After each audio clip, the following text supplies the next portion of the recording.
Time now for our Sunday Stand. This is where we hear from someone who thinks that they've seen the light on something while the rest of us are still stumbling about in the dark. This Wednesday is the anniversary of the publication of Charles Darwin's great work on the origin of species. The book changed everything. Some even saw it as a deal-breaker with God. Creationist Phil Robinson has no truck with Darwin. He believes that the key to the universe and everything can be found in a very much older book. Here's his Sunday Stand. I believe that Charles Darwin and the theory of evolution are wrong. I believe that God created the universe and everything in it. And I also believe that Genesis is a true historical account of the very origin of life.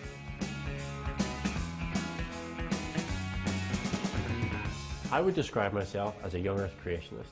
This means that I believe the Bible teaches the earth is less than 10,000 years old. There's no good reason to believe that Genesis is a fancy story or a metaphor. For example, Jesus himself referred to Genesis as a real historical narrative. Creationists are not anti-science, nor are they unscientific. One of the claims used to support the idea of a very old Earth is radioactive dating methods. But this process is flawed. For example, we have dated material which we know the age of, and this process has failed to be accurate. So why would you trust it on materials which you don't know the age of? One of the principles of evolution is that humans have evolved from a single cell to the complex, intelligent beings that we are today through a process of natural selection. But natural selection actually takes away from the argument of evolution. I mean, think about it. You can only select from what you already have. The question is, where does the new information come from?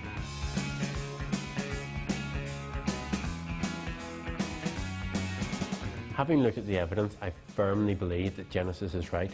God is the author of life. He didn't use evolution, nor did he set it in motion. God lovingly designed and created the whole universe. And Phil Robinson joins us now. What do you think of his view? Could evolution be wrong? If you have a webcam, go to our website now, click on the video call link. You can make your point by phone, by text, by email, or by tweet. And the details all on the screen now. Welcome, Phil. Thank you. I'm going to talk to Anne first. Partly because you wanted to make the final point on the previous debate, but partly because, as a Christian, you've read the Bible. Is the story of Genesis literally true? I believe, I'll put my cards on the table, I believe the Bible to be inspired by God and true from cover to cover, and all we need for salvation, and the most important book that has ever been written. So I absolutely believe the Bible, and I absolutely believe the Genesis account. Do you believe that the world was created in 6 days? No, because I don't think that's what Genesis is saying. You see, I'm not a scientist. Every scientist whom I know and respect tells me that the evidence for evolution is absolutely overwhelming. I include in that, for instance... With all due respect, you are an author, aren't you? So you understand the context of grammar? Exactly. That's what I'm going to come on to in a minute, Phil. I mean, just let me finish that sentence. I include in that my brother, who's a professor of nanomaterials at Oxford University, who taught me to read my Bible and taught me how important it is. So he is a Christian as well? So he is a Christian, and I know a lot of Christian scientists who see absolutely no contradiction whatsoever between the account in Genesis and what Darwin has brought to us, nor do I. Now, I'm not a scientist, so I have to believe on things like global warming and so on. I believe scientists because I'm not equipped to, you know, to examine that. But I am trained to read literature. As you say, I'm a writer. I read English at university, and I'm trained to read what kind of literature this is. And it's not, the problem I have with creationism is not the scientific problem, which is not my area of expertise. The problem I have with creationism is it seems to me such a distortion of the text and what the text is telling us that it is completely, you know, it violates the biblical text. It's not that kind of an account. It's not an account to tell us that the details of how God created the world. I'll give you an example that proves that. I mean, there are many examples of this, but the beginning of the second chapter of Genesis tells us a different account, which in some ways appears to contradict. It says that there was no vegetation before there was man because there were no men and women to till the earth. The previous chapter, you know, a few verses earlier, has described the vegetation as coming before the men. men. There's a totally different account of how men and women were created. Now, do we think the writer of Genesis was completely bonkers? No, this was somebody who put these two texts together, expecting us to read them intelligently and understand that he's telling us something completely different, or not completely different, but much more important. God made the world. The world was made good. It's created by God. Mankind, men and women, are put here to care for the world. It's gone wrong in all sorts of profound ways. Phil, this is what Genesis is telling us. You're taking it too literally. No, what we do is we compare the different genres within the Bible, and we can see which is historical, which is parable, which is prophecy. It's not very hard to do, and whenever we look at the Hebrew, especially of Genesis 1 and Genesis 2, we can see there's lots of things. There's no parallelisms, which would be used in poetry or prose in the Bible, and certainly there's no... But there are echoes. Every single day ends the same. And there were days before there was even a sun and a moon, so that's correct, but if you also go to days. number 7 in Bible as well, number 7 also gives that same formula of the days, 7 days, and yet we read it as a historical narrative. But Phil, why have you decided that Genesis is literal? Well, to say it's literal is incorrect. We read it in its own grammatical context, which is historical narrative, which some people would call literal. So we read it as it's intended, both by the author and both by God as well. And if you look at the New Testament as well, you see Jesus refers to Genesis as historical narrative. How do you get that from the way Jesus refers to Genesis? Well, if you look at it whenever he's asked about divorce, for an example, he refers to the first man and woman, and he goes back to Genesis 10. Yes, but he doesn't say, let me finish not that. as historic, he's drawing his doctrine. He quotes from this. Genesis 1 and Genesis 2 at the same time. Right. He runs them both together. Of He sees no course. contradiction in it. Neither do I. If you read both Genesis 1 and Genesis 2 properly, Yeah. as I don't believe that you do, you'll see that Genesis 2 is a further explanation of what goes on in Genesis 1. Okay, But and I just want to go... But due respect, that does Yep. not prove that Jesus sees them as historical in the way that I believe you're trying to say they are. Of course Jesus Well, sees he the also accounts as refers to true. the flood as historical. He refers to Cain and Abel as historical. I just want to interrupt, and the reason I want to interrupt is because, Anne, as you said, there are scientists who can argue about this as well, and one of them, Professor Andy McIntosh, is a professor of thermodynamics. Does science support Darwin, Professor? Very definitely. I've got in my hand here a feather, and if you look at a feather at the micro level, you'll see a marvellous mechanism of hooks and ridges which keep the barbs together. That's just one example out of millions of examples that we can show that it isn't just the material and energy that's got to come into existence. You've got to get arrangement, and arrangement doesn't come without a mind.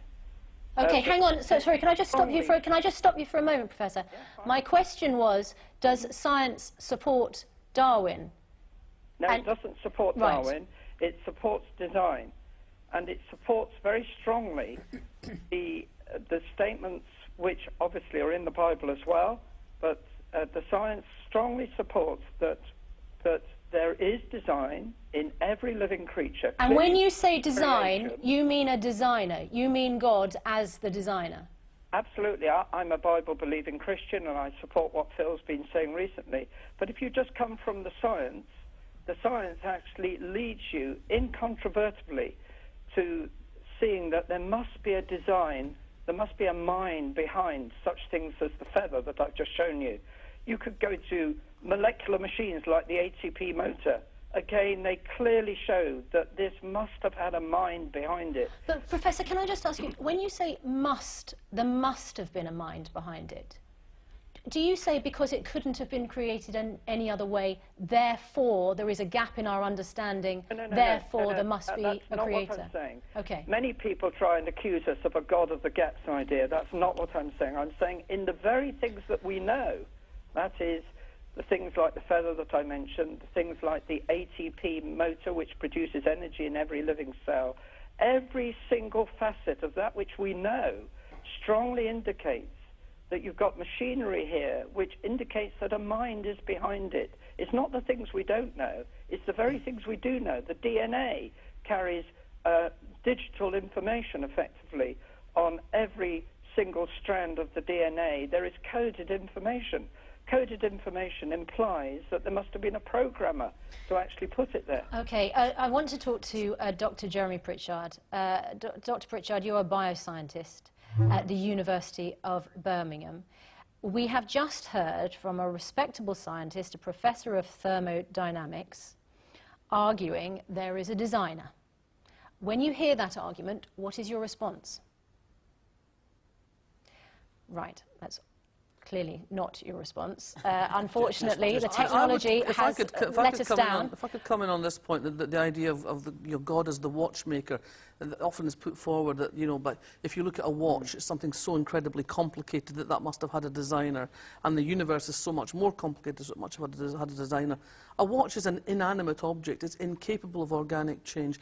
But human beings, animals, we are living organisms. We are capable of change at a micro level and a larger level. There was a recent programme with David Attenborough where he looked at the development of the eye. We're often told by creationists the eye is this perfect thing that does all it has to do perfectly.